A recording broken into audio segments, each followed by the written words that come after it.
Hey guys, tonight we are moving mountains. The mason builds the wall, but the quarrier harvests the earth.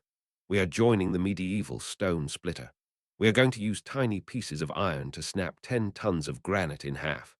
This is a story about patience, pressure, and the geology beneath our feet. So before you get comfortable, take a moment to like the video and subscribe. Now, hear the tap of the drill, and let's ease into tonight's journey together. The quarry stands before dawn. The light has not yet reached the bottom. The walls rise 40 feet on three sides, carved back into the hillside over generations, over decades, over centuries. The stone here is limestone, pale gray when dry, silver when wet, dense and fine-grained. Good stone, building stone. The kind of stone that will hold a cathedral arch for 800 years without cracking. You stand at the base of the working face. The newest cut.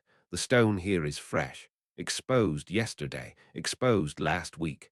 The surface still shows the marks of the last quarrier's work, horizontal lines where the blocks were split away, vertical drill holes where the next cut will be. The stone face is a record, a diary written in percussion. Each mark a moment of labor, each hole a decision made. The air is still cool. The sun has not yet warmed the valley, but it will. By midday the quarry will be an oven. The stone walls hold heat, reflect it, concentrate it. But now, in this early hour, the air is almost pleasant, almost gentle. You can smell the stone dust. It has a clean smell, mineral, ancient, the smell of the earth's bones. Around you, the quarry is waking. Other quarriers arrive. They do not speak much. There is nodding. There is the sound of tools being set down, iron on stone, the ring of a hammer dropped onto rock, the scrape of a chisel laid against a block. These sounds are the language here. These sounds mean work is beginning.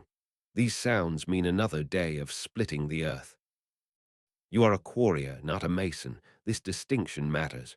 The mason takes the block you cut and shapes it, carves it, finishes it. The mason makes the stone into something else. An arch stone, a column, a statue, a tomb.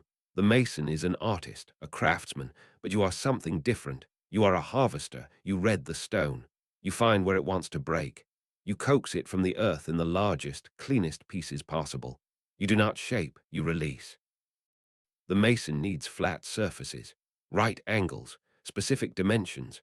But first, the mason needs stone. And that stone must come out of the earth. It must come out in pieces large enough to be worth cutting, large enough to be worth transporting. A block weighing 2 tons is valuable. 1,000 fragments weighing 2 tons total are worthless. This is your job. To convince 10 tons of limestone to separate from the mother rock as a single, intact block. Your tools are laid out. You set them out yourself before first light. Everything in order, everything in reach. The star drill, 3 hammers of different weights, the feathers, the wedges, the brush for clearing dust, a water skin, a leather pad to kneel on. The tools are simple, iron and wood. But in skilled hands, these simple tools can split stone that would take a dozen men weeks to break with brute force. The first task is assessment. You do not simply attack the stone. You do not swing your hammer and hope. You read, you observe, you listen. Stone is not uniform. It has structure, grain, planes of weakness. Natural divisions formed when the stone was laid down, layer by layer, at the bottom of an ancient sea, millions of years ago, when this hillside was underwater, when tiny shells and sediment drifted down and compressed and became rock. You run your hand across the working face. The stone is cool, smooth in places, rough in others. You are feeling for the rift, the grain. In wood, the grain is obvious. You can see it. Light and dark lines running through the timber. Stone has grain too, but it is subtle, hidden. You must learn to feel it, to sense it. You tap the stone lightly with your smallest hammer. Tap, listen, tap again, 6 inches to the left. Listen, the sound changes. A higher pitch here, a duller thud there. The stone is telling you about its internal structure, where it is dense, where there are tiny cracks, where the layers lie. You tap along a horizontal line. Tap, tap, tap. Each tap a question, each echo an answer. Here you find it, a seam, not a crack, not yet, but a plane of weakness. A place where the stone was laid down and then another layer began.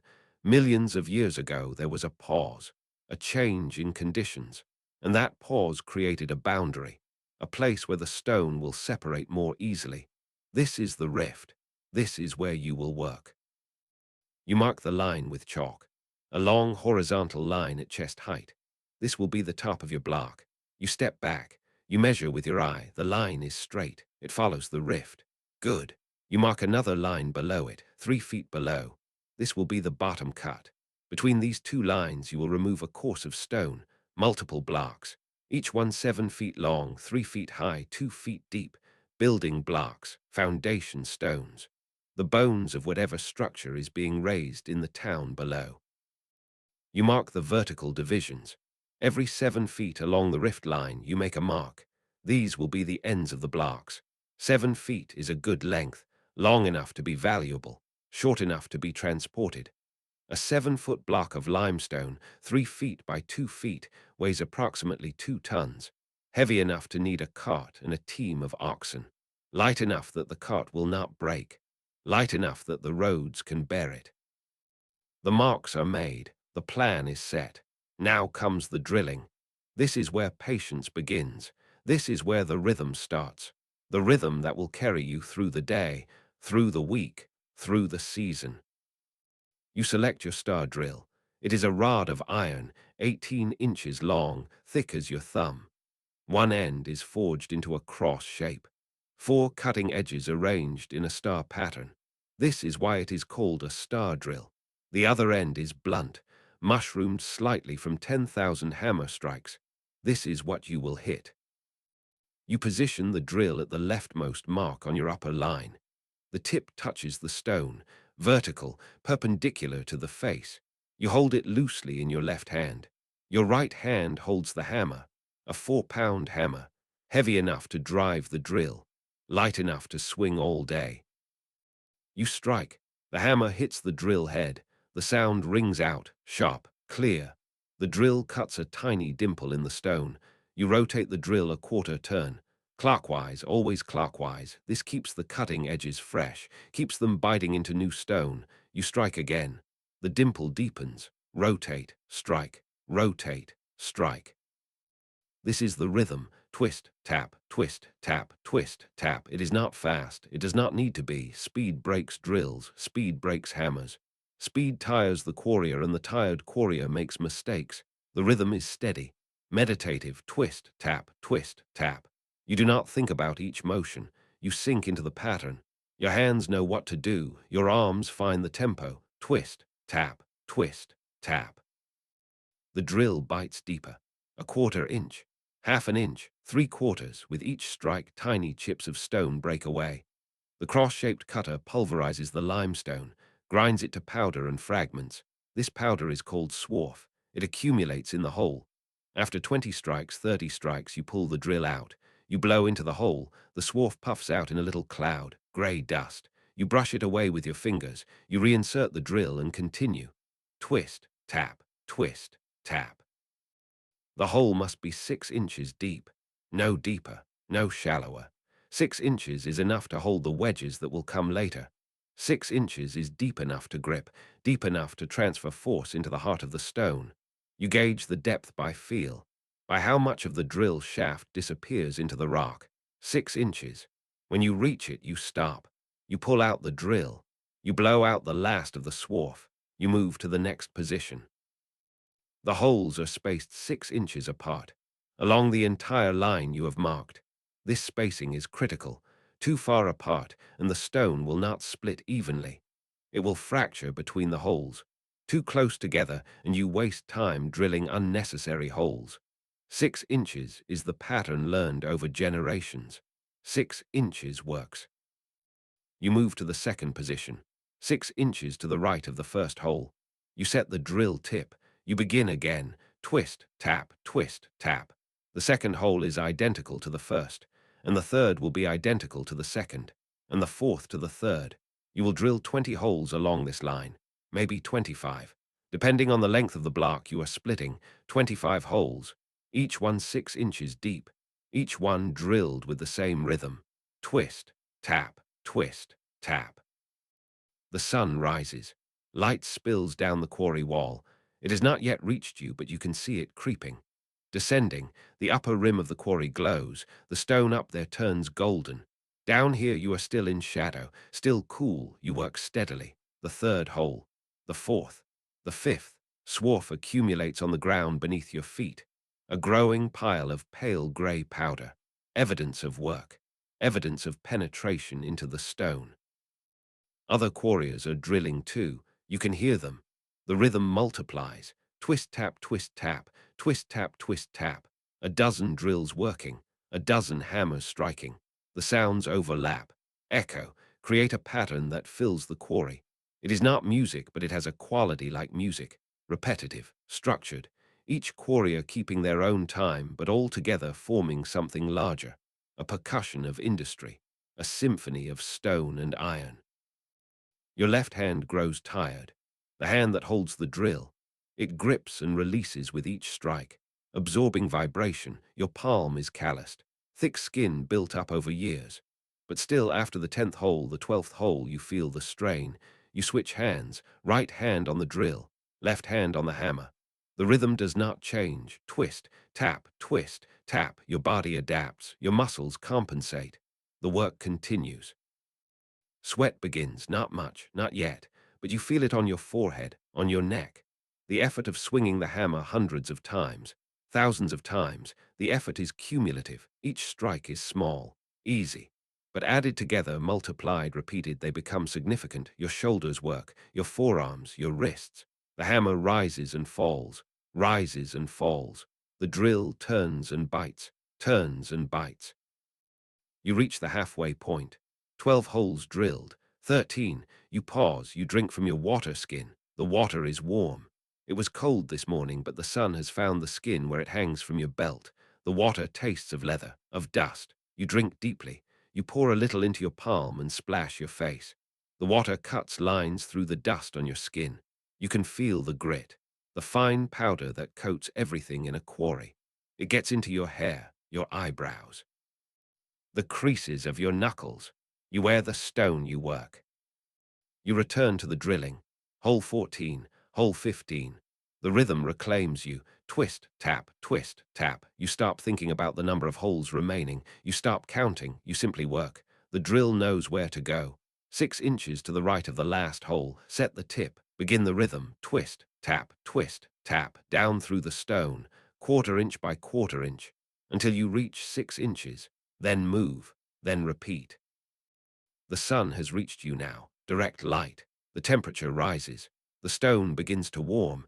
You can feel it under your hand. The cool morning stone becoming warm afternoon stone. By midday it will be hot. Hot enough to burn if you press your palm flat against it. But the drill holes stay cool. Down inside the stone, 6 inches deep, the rock is insulated, protected, still holding the temperature of the earth below. Hole 18, hole 19. You are near the end of this line, near the completion of this first step. Your arm aches, a good ache, the ache of work, of use. You have drilled holes like this for 15 years, since you were 12.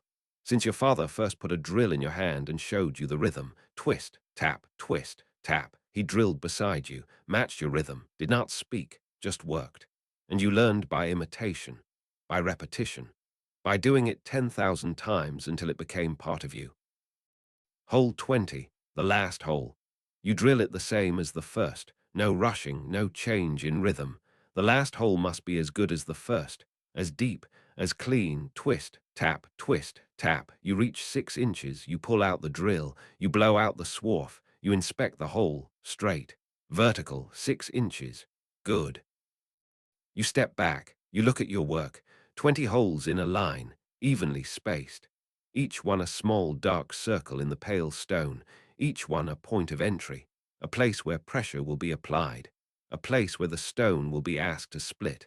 The line of holes is not impressive to look at, just small dimples, but you know what they represent, you know what they will accomplish. Now comes the second line, below the first, 3 feet below, you have already marked it. The same process begins again. You position the drill at the leftmost mark. You begin, twist, tap, twist, tap. The rhythm starts over. New holes, same motion, same patience. The second line goes faster, not because you rush, but because your body is warm now, loose. The muscles have found their groove, the rhythm is established. You settle in, twist, tap, hole after hole. The swarf piles up. Your water skin grows lighter, the sun climbs higher. Other quarriers finish their drilling. You hear the sound change. Fewer hammers, fewer drills. The ones who started before you are moving to the next step. You hear the ring of iron on iron, sharper than iron on stone. That is the sound of wedges being driven. That is the sound of the split beginning. But you are still drilling, still making holes. Twist, tap, twist, tap. The second line is complete. 20 holes, matching the 20 above. You now have two parallel lines of holes, top and bottom. These will define the vertical boundaries of your split, but you also need ends. You need to define where each block begins and ends along the length of the rift. You move to the left edge of your section. You mark a vertical line, 7 feet from the left edge of the overall working face. This will be the left end of your first block. You begin drilling again. Vertical holes, 6 inches apart, 6 inches deep, connecting the top line to the bottom line. Twist, tap, twist, tap. 5 holes, 6 holes. The vertical line is shorter than the horizontal, only 3 feet to span, only 6 holes needed. You drill them steady, you drill them true. When the left edge is done, you move to the right, 7 feet to the right. You mark another vertical line. You drill again, 6 holes, top to bottom, defining the right edge of the first block. You now have a rectangle of holes, 20 across the top, 20 across the bottom, 6 down the left side, 6 down the right. 52 holes total, 52 points where pressure will be applied, 52 invitations for the stone to separate. The drilling is done for this block. The first phase is complete. You set down your drill. You set down your hammer. You flex your hands, open and closed, working out the stiffness. The cramping, your forearms are tight, your shoulders are heavy, but this is normal. This is the cost of the work. You drink more water. You eat a piece of bread from your satchel, hard bread, dry bread. You chew slowly. You are not hungry, but you need the fuel. The day is far from over. While you rest, you prepare the next tools, the feathers and wedges. These are the tools that will actually split the stone. The drill merely makes space for them. The hammer merely drives them. But the feathers and wedges are the instruments of separation, the agents of the split. The feathers are made of iron. Each one is shaped like an L, a flat piece with a 90-degree bend. 2 feathers go into each hole. They are placed back to back, with the bent parts facing outward. This creates a channel, a guide. When you look down into a hole with 2 feathers inserted, you see a narrow slot between them. This slot is where the wedge will go. You have a canvas bag full of feathers, hundreds of them, forged by the blacksmith in town. You pay him a portion of your wages to keep you supplied, to keep the feathers sharp, to replace the ones that crack or bend. The feathers are consumable. They wear out. They break. But good feathers, properly made, can be used dozens of times before they fail. You select 2 feathers. You inspect them. The surfaces must be smooth, free of burrs or rough spots. The wedge must slide between them cleanly. Any roughness will create friction, will waste force. These 2 are good. You take them to the first hole, the leftmost hole in the top line. You insert the first feather. It slides down into the hole, down 6 inches until it seats at the bottom. The bent part faces left. You insert the second feather. It faces right. Together they create a sleeve inside the hole, an iron sleeve, strong, unyielding. The stone cannot crush these feathers. They will not compress. They will hold their shape and transfer force. You move to the second hole, 2 more feathers. Insert, seat. Check, good, third hole, fourth hole. You work methodically. Each hole receives 2 feathers. You do not skip. You do not rush. If a feather does not seat properly, you remove it and try again. If it catches on the edge of the hole, you wiggle it gently, coax it down. Force will jam it. Patience will slide it home. The feathers make a sound as they go in, a scraping sound, iron on stone, a whisper of metal. When they seat at the bottom, there is a tiny clink, iron on iron as the two feathers touch at the base. You listen for this sound. It tells you the feather is fully inserted, fully ready. Around the entire rectangle you place feathers, 52 holes, 104 feathers, 2 per hole. The work is repetitive, meditative. Pick up 2 feathers, walk to the next hole, insert, seat, listen for the clink, move on. Your mind quiets, your thoughts drift. You think about nothing in particular. The work becomes automatic. Your hands know what to do. The feathers are in. Every hole now has its iron sleeve. If you run your hand along the line of holes, you feel the protruding tops of the feathers. They stick up about 2 inches above the stone surface. Enough to see. Enough to grip if you need to remove them later. They form a line, a fence of iron, marking the path of the split. Now the wedges. The wedges are the key, the final element. They are simple pieces of iron, tapered, fat at one end, thin at the other. The taper is gradual, not steep. A wedge might be 8 inches long and taper from 1 inch wide down to a 1/4 inch. The taper creates mechanical advantage. As you drive the wedge down between the feathers, the increasing width forces the feathers apart. The feathers, held rigid by the stone, cannot move. So instead, the stone moves. The stone splits. You have 20 wedges, one for each pair of holes along the top line. You will start with the top line, drive all those wedges partway, then move to the bottom line, then the sides. You will drive them gradually, evenly, a little bit at a time. This is critical. If you drive one wedge all the way before starting the others, the stone will split unevenly. It will fracture, shatter. You must apply pressure evenly all along the line, so the stone separates cleanly, all at once. You select the first wedge, you inspect it. The surfaces must be smooth, free of rust or pitting. A rough wedge will bind between the feathers, will waste energy. This one is good, oiled, maintained. You carry it to the first hole, the leftmost hole in the top line. You place the thin end of the wedge between the two feathers. It slides down easily. 1 inch, 2 inches. Then it begins to grip. The taper engages. The wedge starts to tighten. You tap it gently with your hammer, just a tap. The wedge drops another inch. You tap again. It tightens more. You can feel the resistance growing. The wedge is pushing against the feathers. The feathers are pushing against the stone. The stone is resisting. For now. You do not drive this wedge any further. Not yet. You move to the second hole. You place the second wedge. Tap, tap, down 2 inches, tightening. Good. Third hole, third wedge, tap, tap. Fourth hole, fourth wedge. You work down the line, placing each wedge, giving each one just a few taps, just enough to seat it, to engage it, not enough to create real pressure. Not yet. All 20 wedges are placed along the top line. They stand up like a row of iron teeth, evenly spaced, evenly seated. You step back. You look at the line. It is ready. Now begins the driving, the tightening, the application of force that will convince this stone to split. You return to the first wedge. You raise your hammer, not the light hammer you used for drilling. A heavier hammer now, 8 pounds, heavy enough to drive a wedge, to overcome resistance. You strike the first wedge. A solid blow. The wedge drops a fraction of an inch.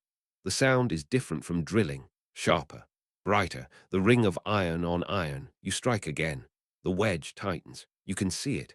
The top of the wedge is lower now, deeper between the feathers. You give the first wedge 5 strikes. Then you move to the second wedge, 5 strikes there, then the third, then the fourth. You work down the line. Each wedge receives 5 strikes. Equal treatment, equal pressure. When you reach the 20th wedge, you return to the first. Another 5 strikes each. Another pass down the line. The pattern is established. 5 strikes per wedge, move to the next. 5 strikes, move, 5 strikes, move around and around, down the top line.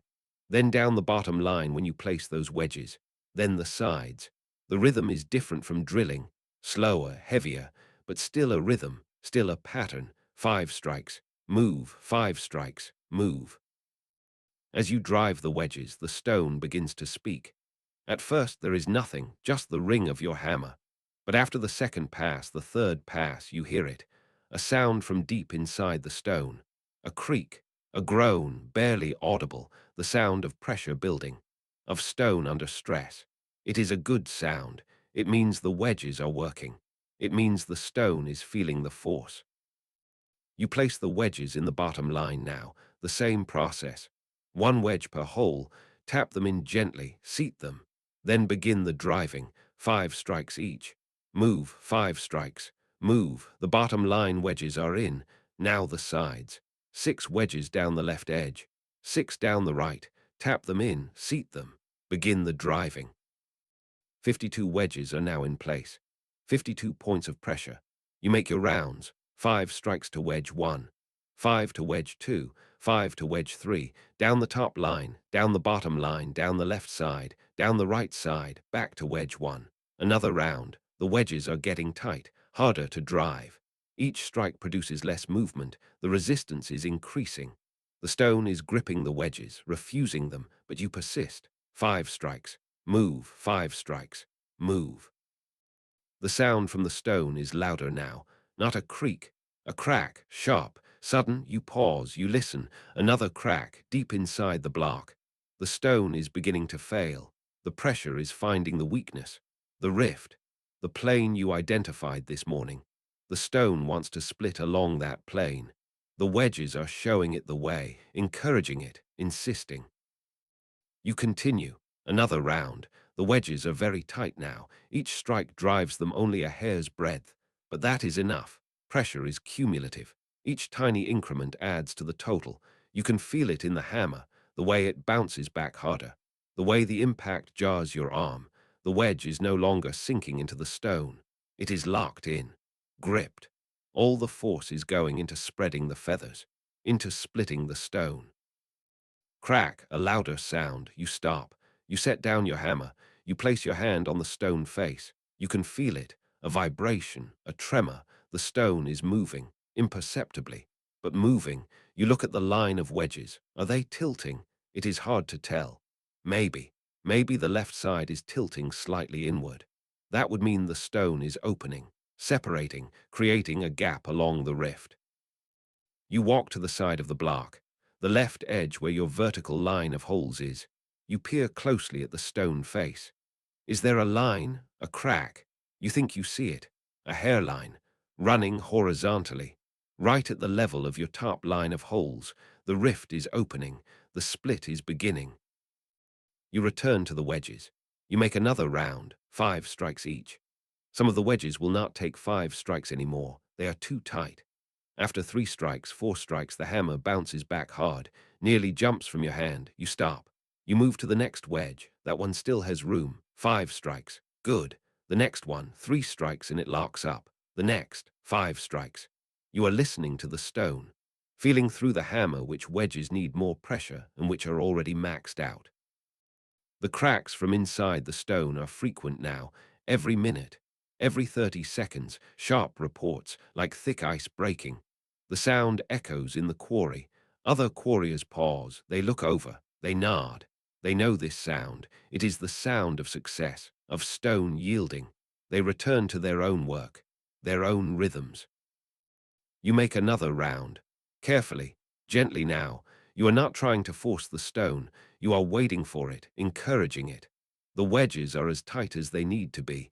More strikes will not help, might crack a wedge, might shatter the feathers. Now you wait. The pressure is applied. The force is distributed. The stone must decide, must find its breaking point. You rest, you drink water, you watch the line, minutes pass. The sun is directly overhead now. Midday, the quarry is hot. The stone radiates heat. Sweat runs down your back, down your face. You wipe it with your sleeve. You wait. Crack. This one is different. Louder, deeper, final. You see it happen. The line opens. A visible gap appears between the top of your block and the mother stone above. A black line, a void. The stone has separated, the rift has given way. 10 tons of limestone has broken free along the horizontal plane, cleanly, completely. You approach, you look into the gap. It is perhaps a quarter-inch wide. You can see daylight through it in places. The split is perfect, flat, smooth, following the natural layer. This is what you wanted. This is what good assessment and patient work produces. But the block has only separated at the top. The bottom line and the sides are still holding, still connected to the mother stone. The block is hinged, attached. You must finish. You move to the bottom line wedges. You make another round, 5 strikes each where they will take it. The bottom line is under different stress now. The top has opened. The weight of the block is hanging, pulling. This makes the bottom line tighter, harder to split. But you persist. 5 strikes. Move, 5 strikes. Move, you listen, you feel. The wedges tighten, the stone groans, and then, crack. The bottom line opens, not as dramatically as the top, but you see it. A fine line, a separation. The block is now free top and bottom. Only the sides remain. You move to the left side. The vertical line of 6 wedges. These are the hardest. Vertical splits fight gravity, fight the weight of the block, but they must split. You make your rounds, 5 strikes. Move, 5, move. The wedges protest. The stone resists, but slowly, incrementally, the gap widens, and finally, crack. The left side gives way. A clean vertical split. You can see into it, see the fresh stone inside, pale, unmarked, the interior of the earth. Only the right side remains. 6 wedges. You drive them, patient, steady. The stone knows it is beaten. It has already separated on 3 sides. The right side is alone, unsupported. It cannot hold. 5 strikes. Move, 5, move, and crack. The right side opens. The block is free, completely separated. It stands on its own now. A monolith, 7 feet long, 3 feet high, 2 feet deep. 2 tons of limestone, cut from the earth with iron and patience. You step back, you breathe. The work is not finished. This block must be moved, trimmed, inspected, transported. But the split is done. The harvest is complete. The earth has yielded its stone. You look at the working face, at the fresh scar where your block was removed. The surface is flat, even, perfect for the next quarrier, for the next row of holes, for the next split. The quarry is a factory, one block after another, day after day, year after year. The hillside retreats, slowly, incrementally, becoming the cathedral in town, the bridge, the castle wall, the foundation of the future. You begin to remove the wedges. They are tight, locked in place. You tap them sideways, gently, working them loose. The feathers come out next. 104 pieces of iron. You collect them, clean them, oil them. They will be used again tomorrow. And the day after. Tools are expensive. Tools must be maintained. Other quarriers are finishing their blocks too. You hear the final cracks, the sounds of separation. The quarry is productive today. Good stone, good weather, good work. Tomorrow you will drill again, will place feathers and wedges again, will wait for the crack. The rhythm continues. The pattern repeats. The sun is past its peak now, afternoon. The shadows are lengthening, slowly. The quarry will work until dusk, until the light fails. Every hour of daylight is an hour of productivity, an hour of stone released from the earth. You move to a new section of the working face. You assess, you tap, you listen, you find the rift, you mark your lines, you prepare for the next block. The drill is in your hand. The rhythm calls, twist, tap, twist, tap. The work begins again. The hammer rises and falls. The drill turns and bites. You have begun the next block, the second block of the day. The rhythm is already in your body, already in your bones. Twist, tap, twist, tap. The star drill penetrates, the swarf accumulates, the holes deepen. 6 inches, always 6 inches, not 5, not 7, 6. The afternoon light is different from the morning light, warmer, more golden.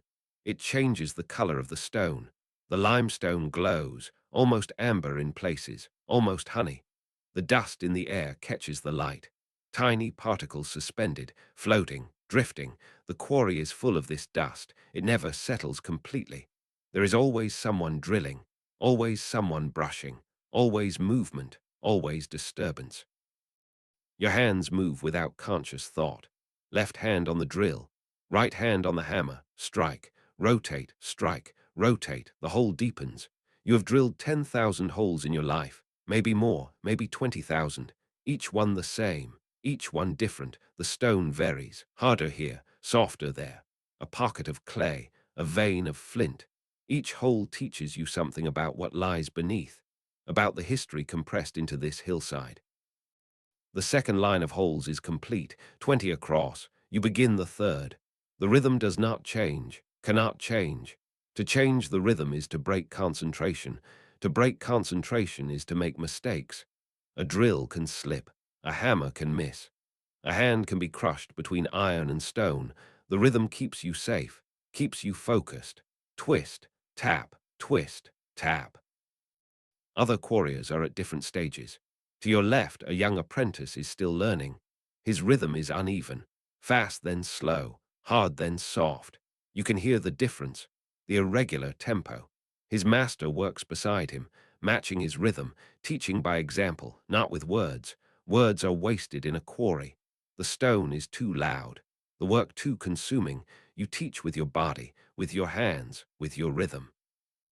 To your right, an older quarrier is already placing wedges. You hear the tap, tap, tap of iron on iron, lighter than drilling, sharper. He is seeding his wedges, getting ready for the drive. He has been here longer than you, 30 years, 40. His father quarried this same hillside. His grandfather. The knowledge passes down. The rhythm passes down. Generation to generation. Hammer to hammer. You finish the drilling for this block. 52 holes. The pattern is complete. You set down your drill, you stretch. Your shoulders are tight, your forearms burn. But this is the cost. This is the price of splitting mountains. You flex your fingers, shake out your hands, blood flows, sensation returns. The feathers go in next. You know this part. You have done it 100 times, 1,000 times. 2 feathers per hole, back to back, creating the channel, the sleeve. You work methodically, hole by hole. Insert, seat. Listen for the clink, move on. The work is automatic, meditative. Your mind empties, your thoughts drift away. There is only this, only the placing of iron into stone, only the preparation for the split. 104 feathers, all placed, all seated. The holes bristle with iron, like pins in a map, like markers showing the path, the line where the earth will open, where the stone will yield. You run your hand along the top line, feeling the protruding metal, feeling the rightness of it, everything aligned, everything ready. Now the wedges. You gather them from your pile, 20 for the top line, 20 for the bottom, 6 for each side, 52 total. Each one a small piece of iron, tapered, simple, but powerful, so powerful. These small pieces will move tons, will split the earth. The mechanical advantage is enormous. A 1-inch wedge, driven 6 inches deep, can exert thousands of pounds of force. Tens of thousands. More force than 100 men pulling ropes. More force than a team of oxen. All concentrated into the stone, all pushing against the rift. You place the first wedge, the leftmost position, top line. The thin end slides between the feathers, down into the hole. You tap it gently, just enough to seat it, to engage the taper. The wedge grips, tightens. Good. You move to the second position. Second wedge, tap, seat, move on, third, fourth, fifth, down the line, each wedge placed. Each one given just a few taps, just enough. Not too much, not yet. All 20 wedges stand in the top line, a row of iron teeth. Waiting, you place the bottom line wedges, the same process. Gentle taps, seating them, engaging them, then the sides. Left edge, right edge, 6 wedges each. All 52 are now in place. The block is surrounded, encircled by points of pressure, points of force. The stone does not know it yet, does not feel it yet, but it will, soon. You select your driving hammer, 8 pounds, heavy. The handle is worn smooth, darkened by the oil from your hands, from years of gripping, years of swinging. The hammer head is scarred, dented, but solid. True. This hammer has split 100 blocks, will split 100 more. It is a good hammer, a reliable hammer. You return to the first wedge. You raise the hammer, you strike. The blow is solid, controlled. The hammer hits the wedge head squarely.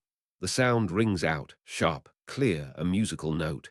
Ping, the wedge drops a fraction, tightens a fraction. You strike again. Ping, again. Ping, 5 strikes total. Then you move. The second wedge, 5 strikes. Ping, ping, ping, ping, ping. The sound is consistent. Each strike produces the same note, the same pitch. This is important. This tells you the wedges are seeding evenly. If one sounds different, higher or lower, that wedge is not right, is not seated properly, must be checked, adjusted. But these sound good, all the same, all true. You work down the top line, 5 strikes per wedge. The sound fills the quarry. Ping, ping, ping, ping, ping.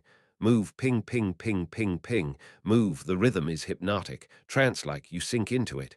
Your body knows the pattern, lift the hammer, swing, strike. Listen, lift, swing, strike. Listen, 5 times, move, 5 times, move. The bottom line, the same pattern, 5 strikes each. Ping, ping, ping, ping, ping. The notes echo off the quarry walls, bounce back, layer over each other, create harmonics. Other quarriers are driving wedges too. Their pings mix with yours, a chorus of iron, a symphony of splitting. Each quarrier playing their part, each one contributing to the sound, to the rhythm of the quarry. The side wedges, left edge, 5 strikes each. Ping, ping, ping, ping, ping. Right edge, 5 strikes each. Ping, ping, ping, ping, ping. The first round is complete. All 52 wedges have been driven, all have been tightened. The pressure is building, not much yet, but building. The stone feels it, deep inside, in the rift, in the plane of weakness. The pressure is finding the boundary, probing it, testing it. You begin the second round. Back to wedge 1. 5 more strikes. Ping, ping, ping, ping, ping. The sound is slightly different now, slightly higher. The wedge is tighter, the resistance is greater. This is good, this is progress. Wedge 2, 5 strikes. Ping, ping, ping, ping, ping. Higher still. Wedge 3. The pattern continues. Down the line, top, bottom, left, right, 5 strikes each. The pings rise in pitch, the wedges are tightening. The feathers are being forced apart, the stone is being pushed, stressed. The rift is being opened, molecule by molecule, grain by grain. The stone resists. Of course it resists. It has been solid for millions of years. It does not want to separate, but you are patient. You are persistent. You have time. The wedges have force. Third round. The wedges are noticeably tighter. Some will only take 4 strikes now, 3 strikes. The pitch is high, almost shrill. Ping, ping, ping. The hammer bounces back harder, vibrates in your hand. You can feel the resistance through the handle. Through your arm, the stone is fighting, but the stone is losing. You hear the first groan, deep inside the block. A sound like settling timber, like a ship's hull under stress.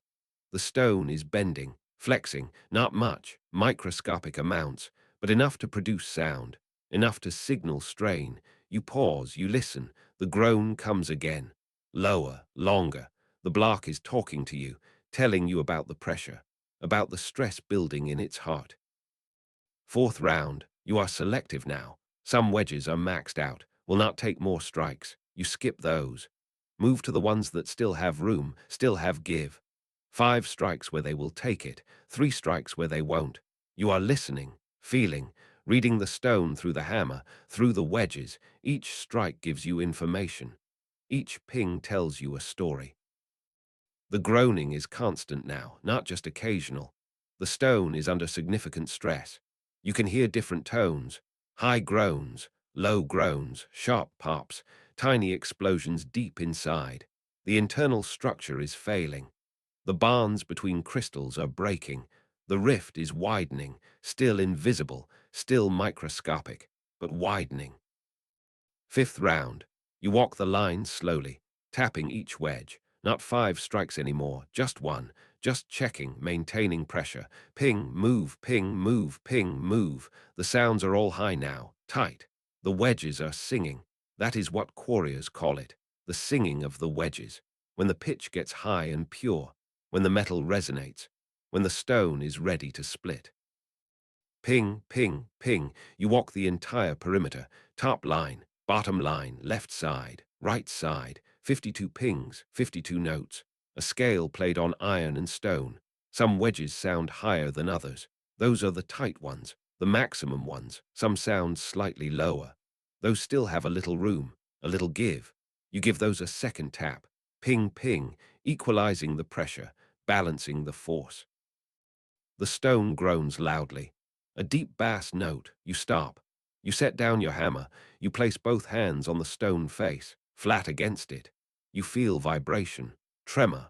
The stone is alive with stress, with strain. Energy is locked inside it. Potential energy, force waiting to be released. Your hands can feel it, can sense it. The stone is near its breaking point. You step back, you watch. Sometimes the stone splits during the driving while you are still tapping wedges. But usually there is a pause, a moment of equilibrium. The pressure is applied. The wedges are tight. And then you wait. The stone must decide, must find the path of least resistance, must surrender to the inevitable. Minutes pass, you drink water, you wipe your face. The groaning continues. A steady background sound, like wind in trees, like ice on a lake. The sound of something about to give way. Other quarriers have stopped work. They are watching, listening. They know this sound, know what it means. A split is coming, a big one. You walk to the side of the block, the left edge. You examine the stone face closely, looking for the crack, the line, the visible sign of separation. Is that it? A shadow, a hairline? You lean closer. Yes, there, a dark line, barely visible, running horizontally. Right at the level of your top line of holes, the rift is opening. The top is separating, just a fraction of a millimeter, but separating. The groaning changes pitch. Higher now, more urgent. The stone is failing faster. The crack is propagating, spreading, running through the block from left to right, following the rift, following the path you identified this morning, the path you knew was there, hidden in the grain. Pop, a sharp sound, like a stick breaking. A crystal bond has failed. A section of stone has given way internally. Pop, another one, pop, pop. The sounds are coming faster now. The internal structure is cascading, one failure leading to another, leading to another. The stone is unraveling from the inside out. You take another step back. You know what is coming. You have seen it before, felt it before, but it never gets old, never becomes routine. Every split is unique, every crack is different. The stone surprises you, teaches you, reminds you that you are not in control. The stone decides when. The stone decides how. You merely provide the opportunity, the invitation, the pressure, but the stone makes the final choice. The groaning is very loud now, a roar almost. The entire block is resonating, vibrating. The sound fills the quarry, fills the valley. You can feel it in your chest, in your bones. The bass frequency penetrates everything, passes through everything. The stone is screaming. The stone is surrendering. And then, the crack. Not the small pops, not the groans. The crack, the final separation, the climax. It starts deep inside. You do not see it, you hear it. A sound like thunder, like a tree falling, like the earth splitting open. Crack. A massive explosive report, the loudest sound in the quarry, louder than hammers, louder than drills, louder than anything. The sound echoes off the walls, rolls across the valley. Birds scatter from trees. Workers duck instinctively. The top line opens. The hairline crack becomes a visible gap, a black line, a void, 1 inch wide, 2 inches. The block separates from the mother stone above it, cleanly, completely. The entire 7-foot length splits at once, all along the rift, exactly where you predicted, exactly where you planned. But it is not finished. The top has separated, but the bottom still holds. The sides still hold. The block is hinged, attached at 3 points. The pressure redistributes, shifts, concentrates on the remaining connections. The groaning changes, deeper now, more strained. The block wants to fall, wants to separate completely, but it is held. You watch, you wait. You do not approach. The block is unstable, dangerous. Thousands of pounds of stone held by weakening connections. If it shifts, if it falls, it will crush anything in its path. You stay back. All quarriers stay back. This is the moment of danger, the moment of respect. The bottom line groans. Crack. Another thunderous report. The bottom separates. The black line appears, runs the full length. The block is now free top and bottom. Only the sides remain. Only the vertical connections. The block sags slightly, settles. The weight is immense. The sides are stressed beyond measure. The left side goes first. Crack, a vertical split, clean, fast. The gap opens, widens. The left edge is free. The block tilts slightly, leans to the right. The last connection, the right side, it cannot hold, cannot bear the full weight alone. The stone groans, screams, and crack. The right side fails. The block is completely separated, free on all 4 sides. It stands alone, a monolith, 7 feet long, 3 feet high, 2 feet deep, 2 tons of limestone, cut from the earth, released from the mother stone. It rocks slightly, settles, then is still.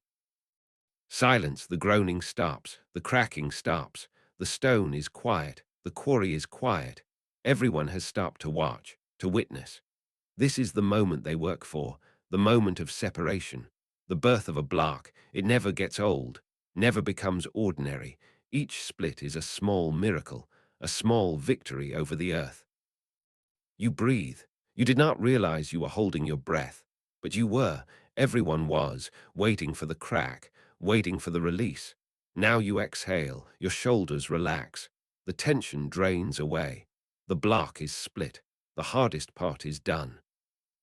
But the work is not finished. The block must be moved, extracted from its pocket, brought out to the open ground where it can be inspected, trimmed, loaded. This is heavy work, dangerous work, but necessary work. You approach the block. Carefully, it is stable now, sitting on its base, but you are cautious, always cautious. The stone can shift, can settle, can surprise you. You walk around it, examining. The split is clean. The surfaces are flat, good stone. The block is intact.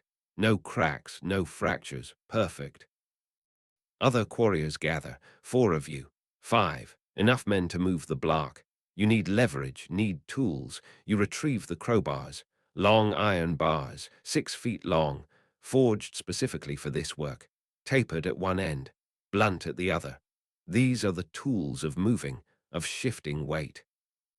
You also need the rollers, wooden cylinders, cut from oak logs, each one 8 inches in diameter, 4 feet long, smooth, worn. These rollers have moved 1,000 blocks, will move 1,000 more. They reduce friction, turn sliding into rolling, make the impossible possible.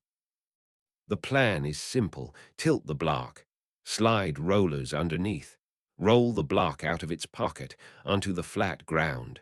From there it can be loaded onto the sled.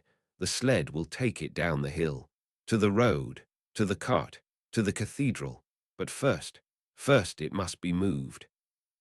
You position your crowbar. The tip goes under the right edge of the block. Under the bottom, you lever, the bar bends, you add weight. Lean, the bar flexes, the block does not move. Too heavy, you need help. Another quarrier adds his bar, same edge. Both of you lever, both lean, the block shifts. Tiny movement. A fraction of an inch, but movement. A third man slides a wooden wedge into the gap. A shim. Holding the block tilted. Now you reposition.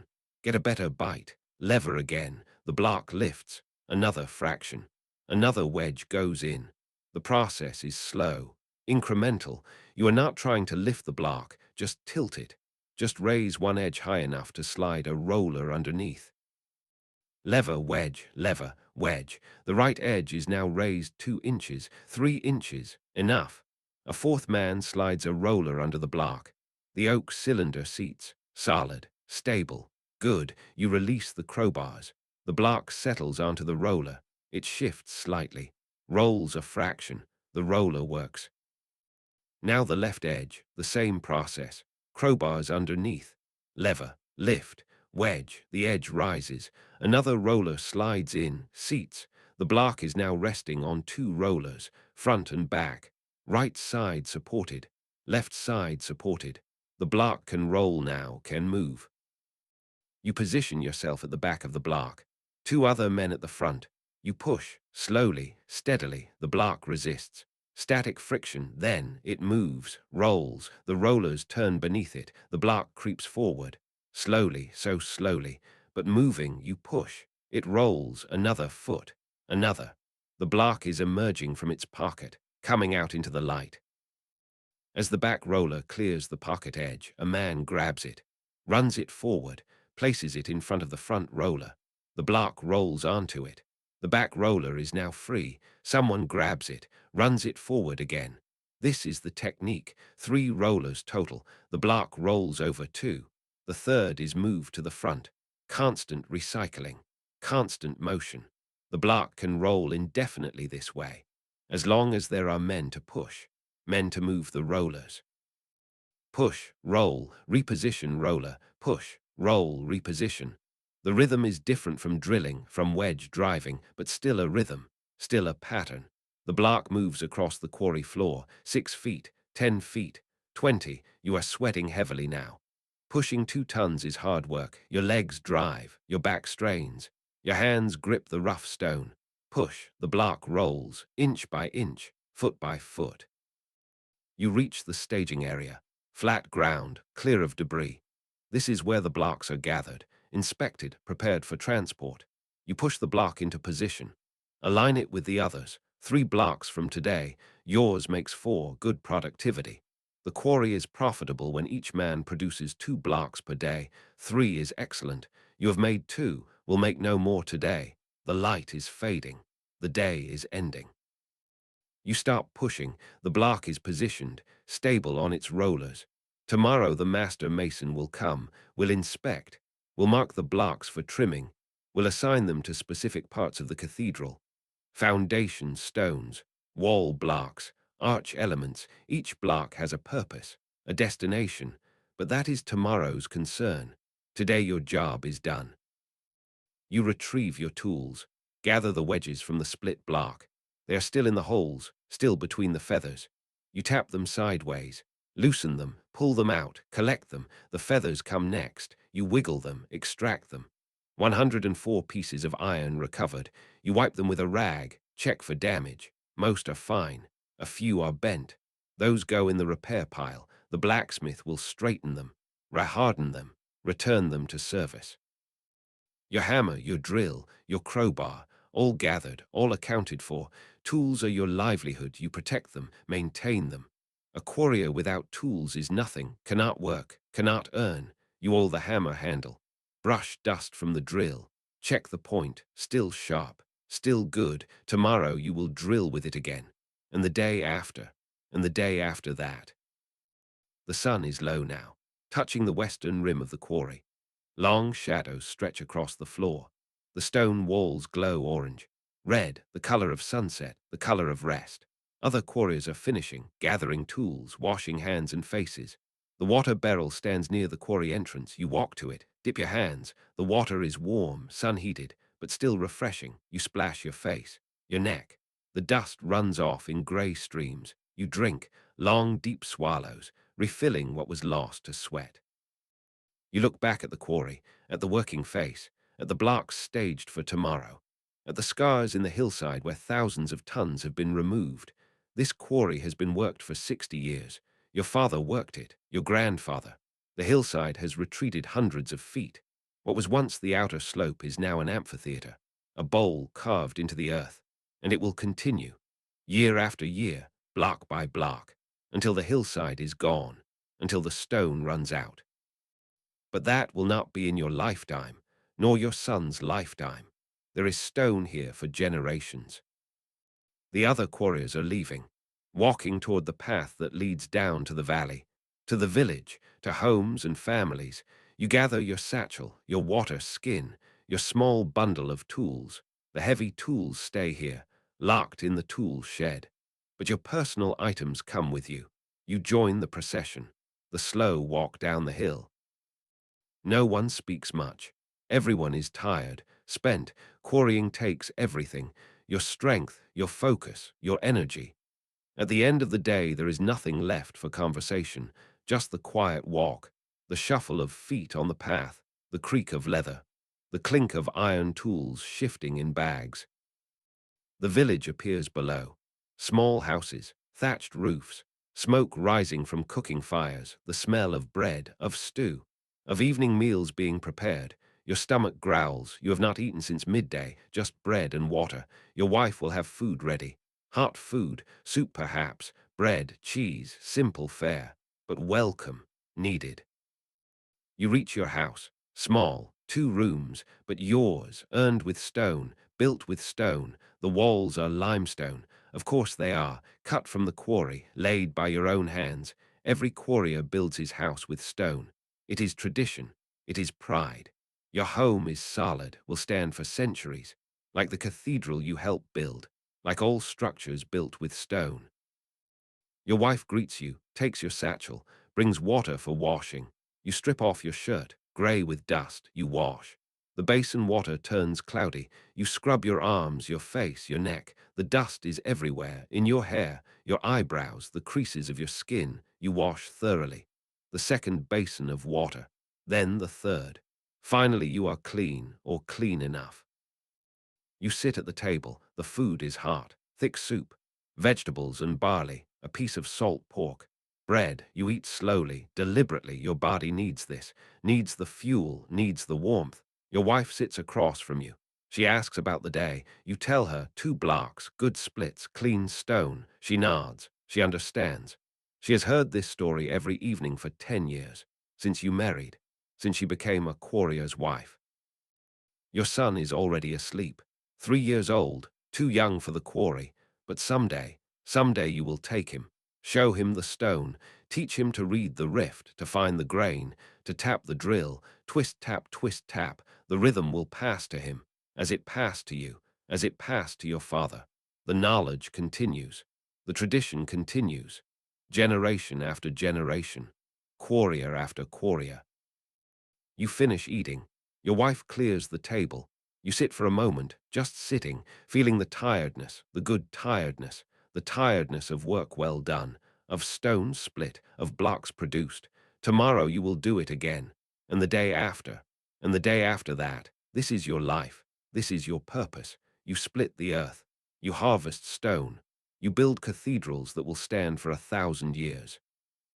You stand, your body protests, stiff, sore, your shoulders ache, your hands are tender, but this is normal. This is the cost. Tomorrow morning you will be stiff, but you will warm up, will loosen, will find the rhythm again. The body adapts, the body endures. You walk to the sleeping room. Your son is curled on his small pallet, breathing softly. You stand and watch him for a moment. He is innocent, unknowing. He does not yet understand the weight of stone, the resistance of earth, the satisfaction of a clean split, but he will. Someday he will.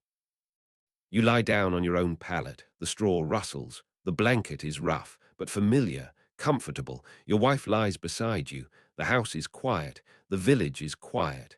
Outside, the quarry stands silent on the hillside, empty, dark, waiting for tomorrow, waiting for the hammers to ring again, for the drills to bite, for the wedges to sing.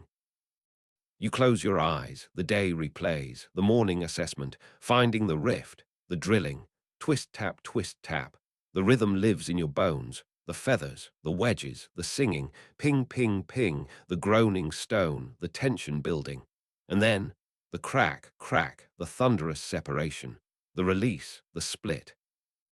2 tons of limestone freed from the earth. Two blocks that will become cathedral, will become wall, will become foundation, will stand long after you are dust, long after your son is dust, long after the quarry is exhausted and abandoned. The stone endures. The stone remains. This is the legacy. This is the meaning. Your breathing slows, deepens, sleep is coming. That good sleep, the sleep of exhausted muscles, of satisfied mind, of work completed. Tomorrow will bring new stone, new blocks, new rhythms, but tonight you rest. The quarry is silent at dusk. The dust settles slowly through the still air, coating everything, returning to earth. The blocks stand ready in the staging area. Patient, waiting, they will go to the cathedral, will become part of something greater, something eternal. The holes drilled today are empty now, the wedges removed. But the marks remain, evidence of your work, evidence of your presence, evidence that you were here, that you split the stone. The stars appear, one by one. The sky darkens from blue to purple to black. The quarry walls fade into shadow, become silhouettes, become shapes. The working face disappears, but it is still there, still waiting, still full of blocks to be split, of stone to be harvested, of work to be done. You are safe in your home, warm under your blanket, your family around you, the village quiet, the world at peace. The stone has been split, the stone has been moved, the stone is ready, and so are you. Ready for sleep, ready for rest, ready for tomorrow's rhythm. The tap of the drill echoes in your mind, distant now, fading, twist tap. The sound becomes a lullaby, a rhythm of rest, of release, of letting go. The stone is split, the day is done, sleep comes.